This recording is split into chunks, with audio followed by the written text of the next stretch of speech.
Bueno, quiero expresar en primer lugar un gran saludo a todos los que nos escuchan y explicarles un poco esta idea de hacer un seminario de clases que están dirigidas al público en general, sean jueces, juezas, abogados, abogadas, profesiones también vinculadas al Poder Judicial en su conjunto, como la escribanía.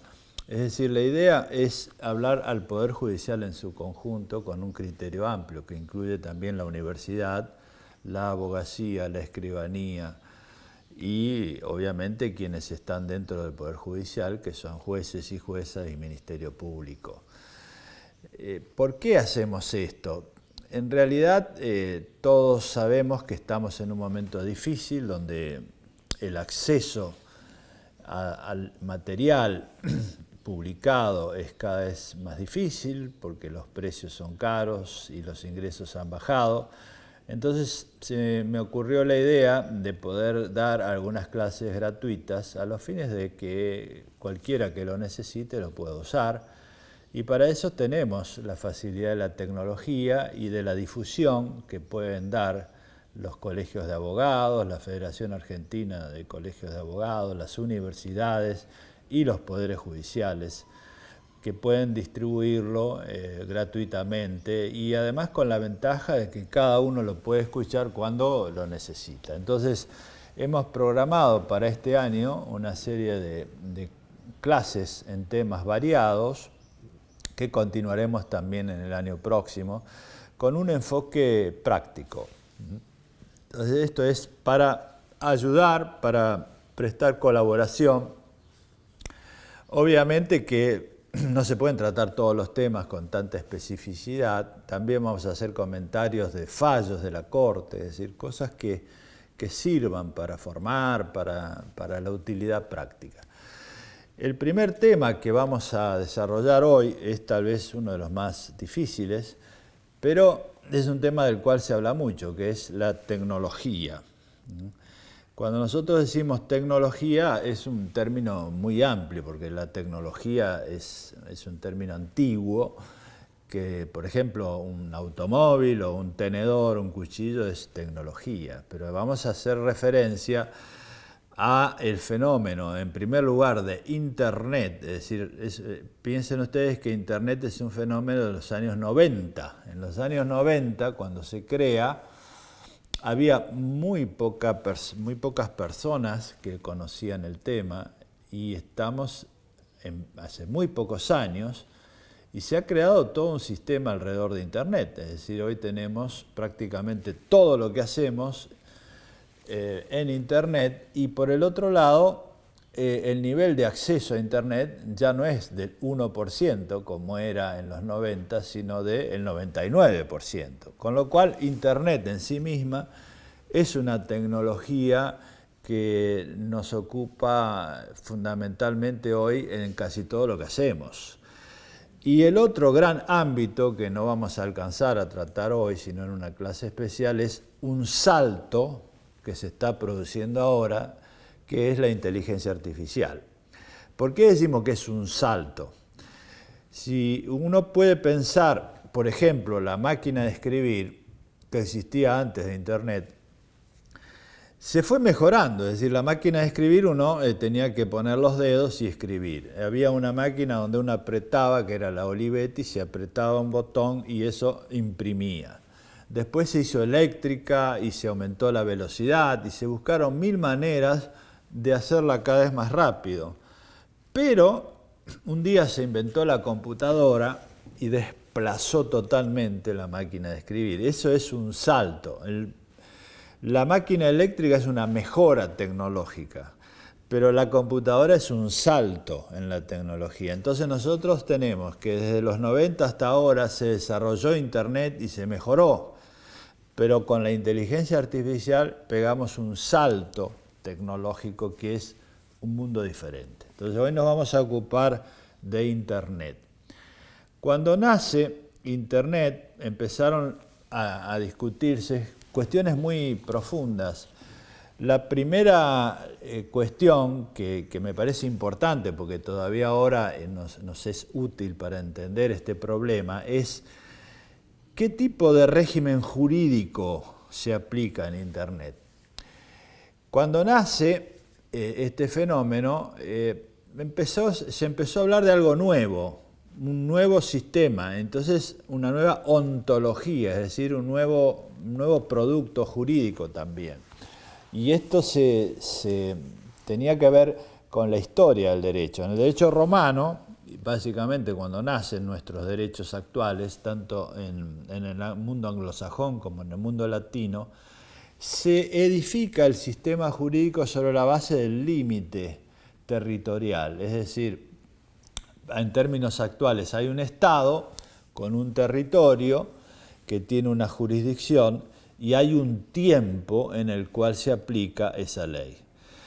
Internet afectó la base de eso, porque no hay un territorio, entonces uno puede actuar en Internet en el espacio virtual, no en el espacio físico, y la noción de tiempo también queda afectada, porque el tiempo virtual normalmente es distinto del tiempo físico.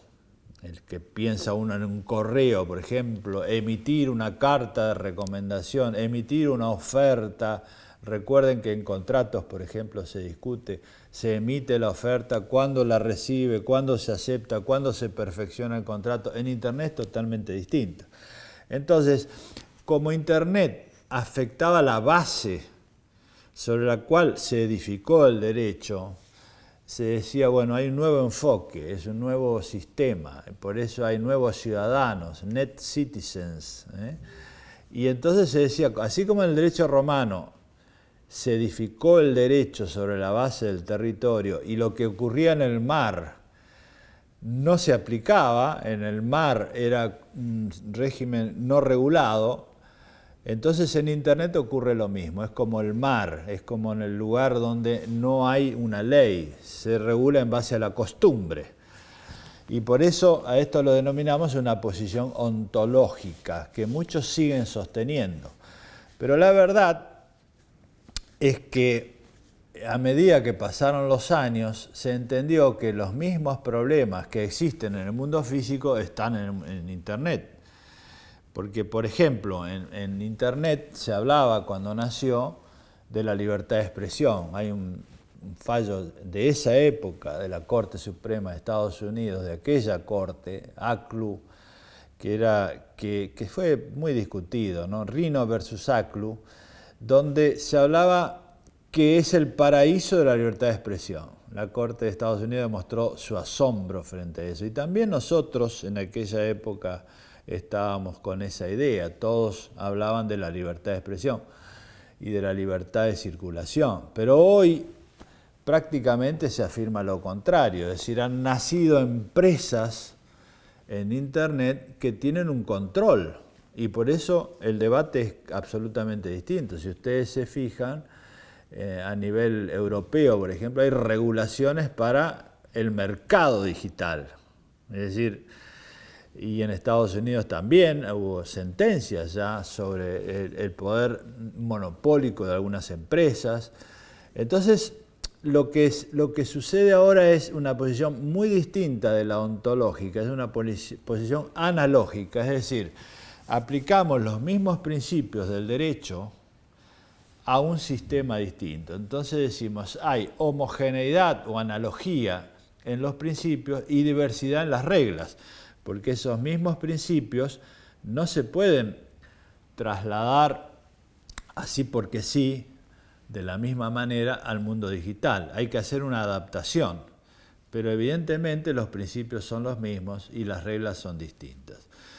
Entonces, esto nos sirve para entender con más claridad cómo resolvemos los problemas en Internet. Cuando uno ve la litigiosidad más común, tiene que ver con el derecho del consumidor. Es decir, todos hoy consumimos a través de Internet. Compramos bienes y servicios, usamos los celulares, las aplicaciones, las redes sociales. Todo eso circula en Internet. Y plantea una gran una gran cantidad de temas. Primero, si nosotros decimos que el usuario es consumidor en Internet, se aplican las normas de derecho del consumidor. Por eso decimos, hay una norma constitucional que protege al consumidor, la Corte Suprema de Justicia de la Nación, nuestra Corte, por ejemplo, en el caso Banco, Provincia de Buenos Aires, dice claramente, ciertamente la Constitución en su artículo 42 es la fuente directa y esencial del reconocimiento y la tutela de los derechos de usuarios y consumidores que le concede un carácter ius fundamental. Se trata de derechos civiles constitucionalizados. Constitución, artículo 42, defensa del consumidor. El Código Civil y Comercial de la Nación receptó esto y lo introdujo en el derecho del consumidor. El artículo 1094 dice que las normas que regulan las relaciones de consumo deben ser aplicadas e interpretadas conforme con el principio de protección del consumidor y acceso al consumo sustentable. Y en caso de duda sobre la interpretación de este código o las leyes especiales, prevalece la norma más favorable al consumidor. Entonces, estas dos normas, tanto la Constitución como lo que establece el Código Civil y Comercial de la Nación, se aplican también en los contratos en Internet. Entonces, cuando decimos contratos en Internet, nosotros también tenemos que decir que el código se aplica. ¿Por qué? Porque es el artículo 1105 que habla de los contratos celebrados a distancia. En la redacción del código nosotros preveíamos esta situación y entonces se dice ahí que son los contratos que pueden celebrarse sin la presencia física simultánea de las partes contratantes. Es decir, ahí se evitó deliberadamente mencionar una tecnología. Simplemente se dice sin la presencia física. Por lo tanto, todos los contratos de Internet son contratos regulados por el 1105. Es importante saberlo. ¿Qué significa esto? Que cuando nosotros usamos la tarjeta de crédito para comprar un servicio, un viaje, o una prenda, o una película, o lo que fuere, cualquiera, bienes o servicios, se aplica el 1105 del Código Civil y Comercial de la Nación. Y también se aplican los siguientes, el 1106 y el 1107 son muy importantes. ¿Por qué? Porque normalmente es clásico en nuestro derecho, y está hoy en el Código Civil y Comercial de la Nación, que hay un deber de informar sobre el bien o el producto que se vende, el servicio o el producto al consumidor. Pero ahí se agrega en estos dos artículos la referencia al medio electrónico utilizado. ¿Por qué? Porque hay muchos problemas con la utilización del medio. Es decir, ¿cuáles son esos problemas? Primero hay problemas respecto a una determinada categoría de consumidores que no entienden bien el medio electrónico, el medio de Internet. Entonces, existe allí lo que denominamos vulnerabilidad cognoscitiva, el experto y el profano, del cual hablaba muy bien Atilio Alterini hace ya muchos años. Entonces, hay muchísimas personas que no saben y cometen errores. Pero en el derecho tradicional, el error culpable no nos exime. Es decir, si uno comete el error y no se informó, no hay excusas. Entonces, acá en Internet cambia eso. ¿Por qué? Porque se invierte la carga demostrativa del error. Es decir, hay un deber de informar sobre los riesgos del medio utilizado.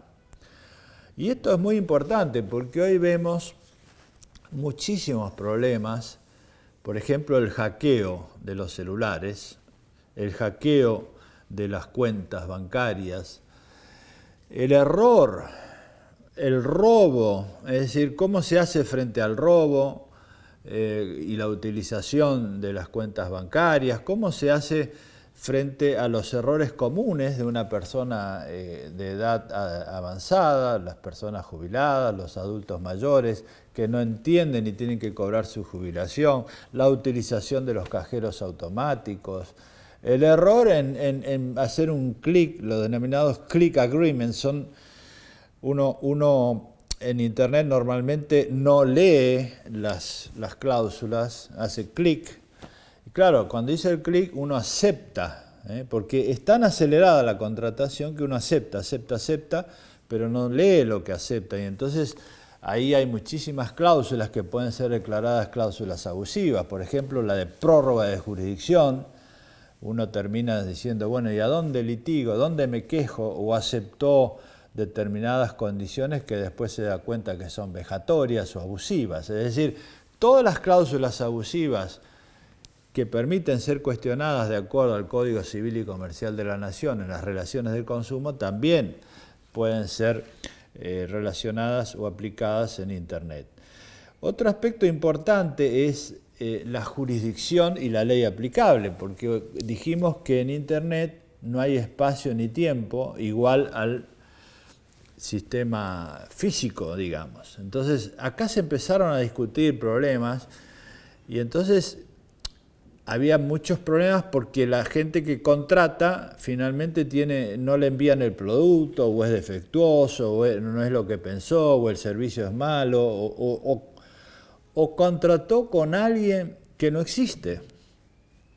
Porque este es otro problema muy común, es decir, en Internet aparecen páginas que son iguales a otras páginas, y entonces uno cree que contrató con alguien y no contrató con esa persona. Bueno, todos esos problemas, ¿a dónde se litigan?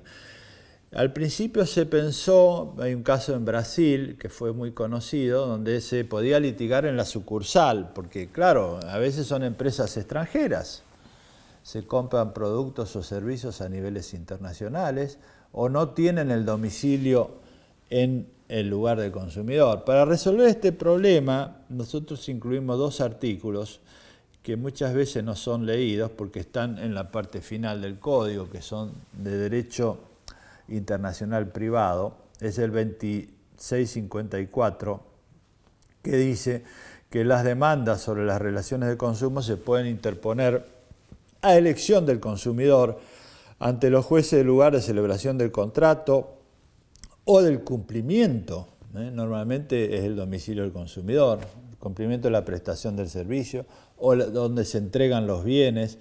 Es decir, se han dado una cantidad de opciones, que no quiero hablarlas todas, para que se favorezca el acceso del consumidor a la posibilidad de tener un acceso a justicia, porque si no, a veces se tenía que litigar en el extranjero o en un tribunal virtual. Entonces este artículo es clave y el siguiente igual es importante porque habla del derecho aplicable y dice: los contratos de consumo se rigen por el derecho del Estado del domicilio del consumidor en los siguientes casos, y ahí se menciona si la conclusión del contrato fue precedida de una oferta o de una publicidad o actividad realizada en el estado del domicilio del consumidor. Es decir, que es muy importante entender esta primera parte. Contratos celebrados en Internet se aplica el 1105, la ley y la jurisdicción donde está el consumidor. Esta es una regla muy importante, se aplican los mismos principios, pero una regla distinta en Internet, que nos permite entonces favorecer el acceso a justicia. Otro tema que es relevante, ya saliendo de los contratos, es el tema de las redes sociales, que traen grandes beneficios, sin duda alguna, pero también, como todo, generan grandes problemas. Uno de los problemas que generan es la perturbación de la vida privada. Nosotros incluimos allí en el Código Civil y Comercial de la Nación un artículo que también es poco conocido y por eso lo menciono, que es el 1770, que regula el entrometimiento arbitrario en la vida privada. Esto ya estaba hace muchos años, el año 68, El entrometimiento arbitrario en la vida privada, el que se entromete sin derecho y perjudica la privacidad. Pero nosotros lo ampliamos de una manera que puede incluir las redes sociales. Entonces dice, el que arbitrariamente se entromete en la vida ajena y publica retratos, difunde correspondencia, mortifica a otros en sus costumbres o sentimientos, o perturba de cualquier modo su intimidad. Este de cualquier modo está especialmente incluido para que abarque también las redes sociales. En ese caso, permite este artículo la tutela preventiva, es decir, la posibilidad de que sea obligado a cesar en tales actividades, si antes no cesara, y la resarcitoria, es decir, pagar una indemnización. ¿Cuáles son los casos? Bueno, hay muchísimos. Pensemos, por ejemplo, en los casos que se han producido ya, el ataque a los niños en algunas redes sociales, en las escuelas. Hay muchos casos de burla, publicación de retratos, agravios porque se usan retratos falsos o desnudos falsos, bullying, es decir, toda una cantidad de prácticas que lamentablemente se han ido difundiendo en algunas escuelas que perjudican a los niños. También obviamente hay mucho con los adultos. El ataque en las redes sociales hoy es tal vez una de las perturbaciones más difíciles que una persona puede sufrir hoy.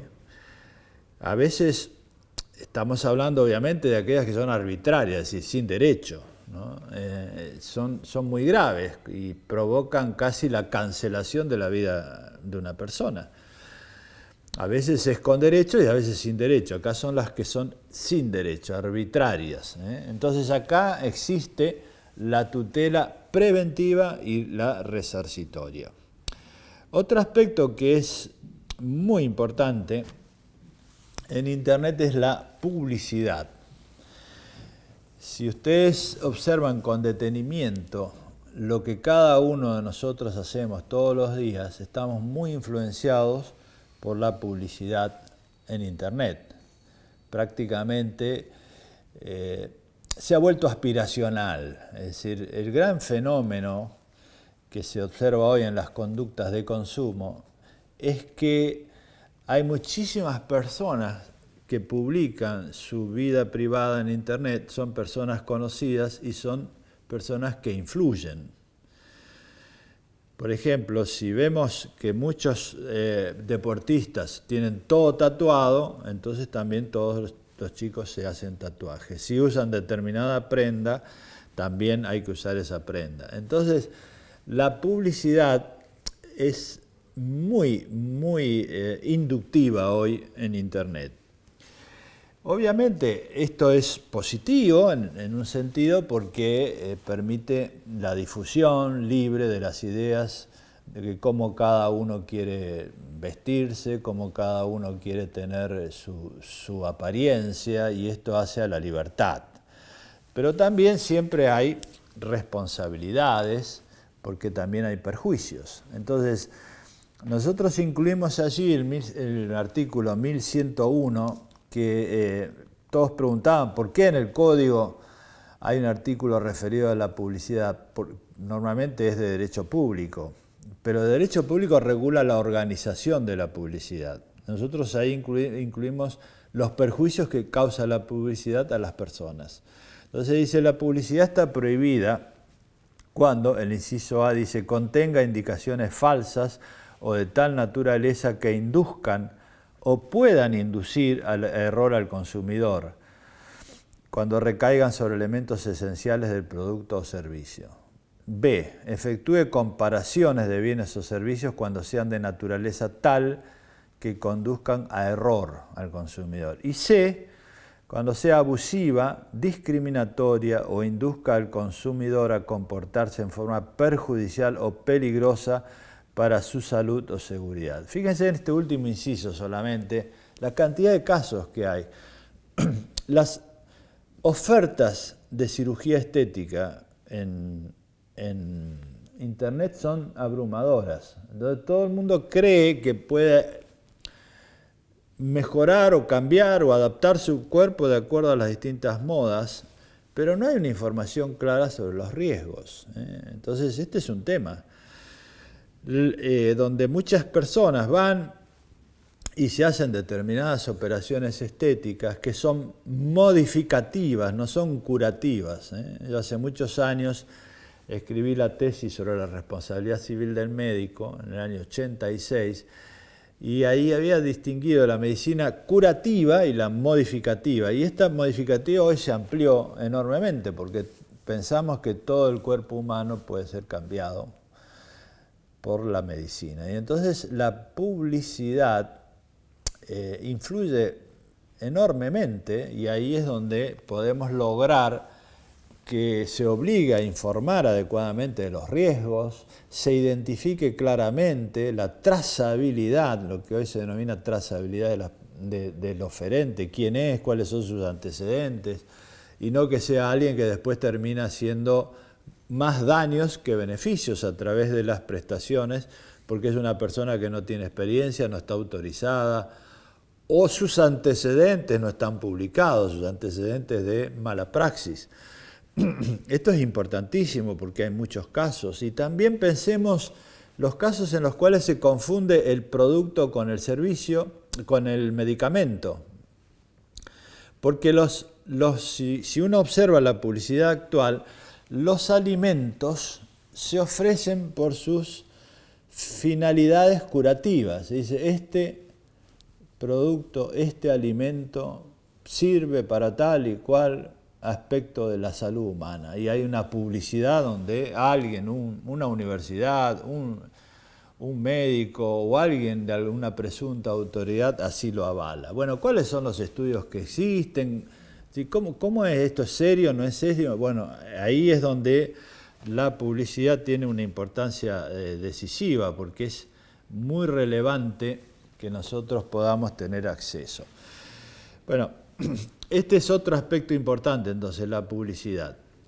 Otro tema relevante en Internet es la relación con los derechos personalísimos. Ya salimos del área contractual y estamos en el campo de la responsabilidad civil. Acá se aplica claramente el sistema de responsabilidad civil que prevé el Código. Es decir, la tutela preventiva y la tutela resarcitoria, que son las funciones de la responsabilidad civil que están en el Código. Todos estos artículos, del 1700 y pico en adelante, se vinculan con el 52 y siguiente, que son los derechos personalísimos. Entonces está protegido en el Código el derecho a la salud, el derecho a la privacidad, al honor, la identidad. Todos estos derechos personalísimos pueden ser protegidos por la tutela preventiva, es decir, frenar las agresiones, y la resarcitoria. ¿Cómo funciona esto en Internet? La Corte ya tiene tres casos en los cuales este tema fue tratado, aunque sea tangencialmente, que son los casos de Valeria Massa, Gimbutas y Rodríguez. Pero después hay otro caso de Negri vinculado al denominado derecho al olvido. Pero además ya hay jurisprudencia internacional y hay jurisprudencia local. ¿Cuáles son las principales reglas aquí? Primero, si nosotros tenemos la tutela preventiva y resarcitoria, podemos aplicarla en Internet. Esto se discutió en el caso de Negri con el derecho al olvido. Ahí había una gran confusión jurídica entre lo que es el derecho al olvido, que se discutió en la Unión Europea, hay fallos, y por eso se trajo al caso, y hay fallos también de la Corte italiana, de la Corte de Brasil, pero cada uno dentro de su sistema jurídico. En Argentina, si nosotros tenemos la tutela preventiva, no hace falta crear algo nuevo como sea el nuevo derecho al olvido, porque nosotros podemos tener el artículo 1710 y demás, donde se puede pedir en Internet la protección de la vida privada de manera preventiva. Ahora bien, lo que se discutió ahí es qué es el olvido, si es posible, si no es posible. Sobre ese tema la Corte terminó sin definirlo con claridad porque el caso no lo permitía adecuadamente, pero sí hay un mensaje muy claro respecto de el rol que cumplen los algoritmos. Porque acá hay que hacer precisiones. Un aspecto es borrar el pasado, tema sobre el cual hay muchísima controversia, porque no es solo ahí los derechos individuales, los derechos personalísimos, sino también los derechos de la sociedad a conocer, por ejemplo, del periodismo a investigar, del periodismo de investigación histórica, las personas que tienen una función pública, es decir, ahí es mucho más controvertido el tema y hasta ahora las tendencias han sido más bien, salvo algún fallo, han sido más bien negativas en este aspecto. Pero otro tema es el indiciario, es decir, cómo que cuando uno busca, el sistema lo actualiza y lo pone en primer lugar cuando es algo que ya pasó hace muchos años. Entonces acá existe una cierta deformación de la verdad, porque por ejemplo, salgamos de Internet, uno para averiguar los antecedentes de una persona o de un hecho tiene que ir a una biblioteca, a un diario y revisar el pasado, hacer una investigación. Y no es la deformación de como si fuera un hecho actual, que es lo que ocurre en Internet. Por eso la Corte italiana, en un fallo interesante, fue directo a este punto, es decir, es distinto el problema de cómo se hacen los algoritmos y los índices. Por eso la Corte, en el caso de Rodríguez, en el caso de Negri, ahí hubo considerando referido a la noción de transparencia, y por eso se habla cada vez más de un derecho a la transparencia sobre el funcionamiento de los algoritmos. Ese es un tema importante, ¿no?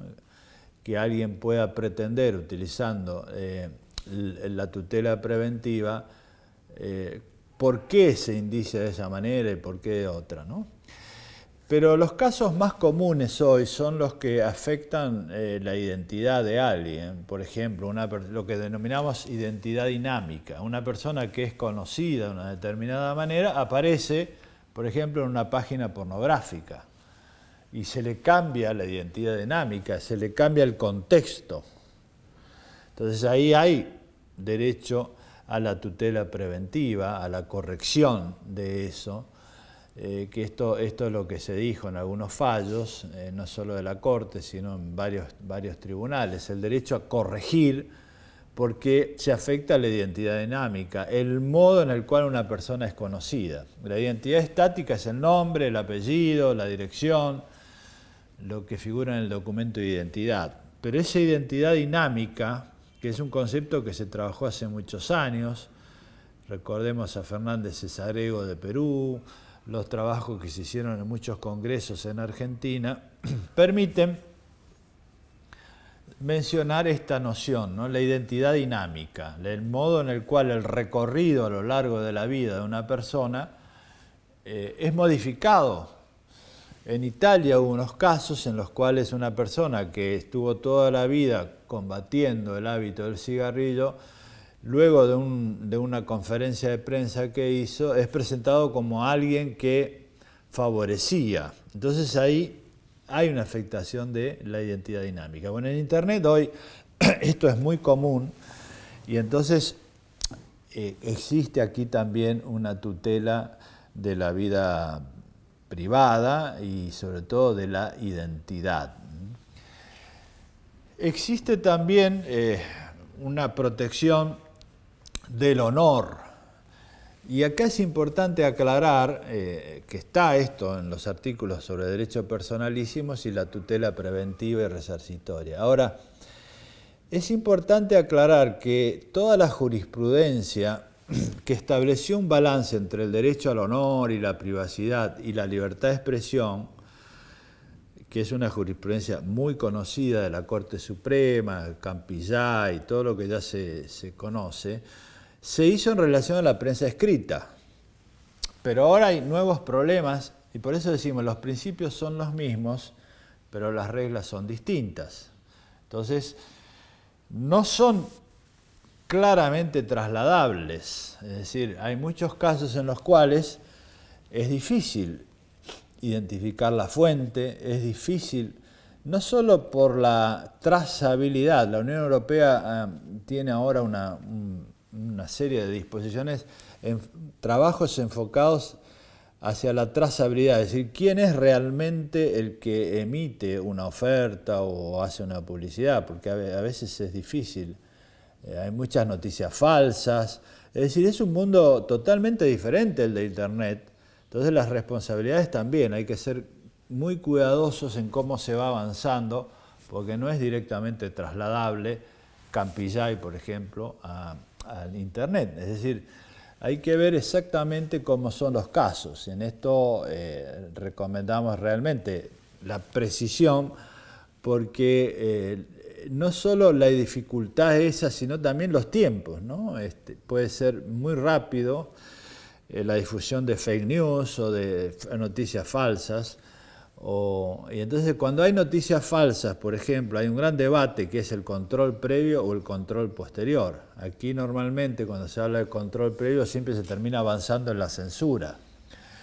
Lo que eso sí, en Argentina se ha sostenido la idea de que no puede haber una censura previa, sí puede haber unas responsabilidades ulteriores con criterios adaptables al mundo digital. En fin, toda esta es una nueva problemática. Lo más importante es sostener lo que dijimos al principio, la cuestión analógica. Es decir, acá tenemos mucho trabajado, mucho legislado, y eso es aplicable a Internet, con las adaptaciones necesarias. Esto es básicamente la problemática más relevante, y en otra oportunidad nos referiremos a lo nuevo, que es la inteligencia artificial. Muchísimas gracias.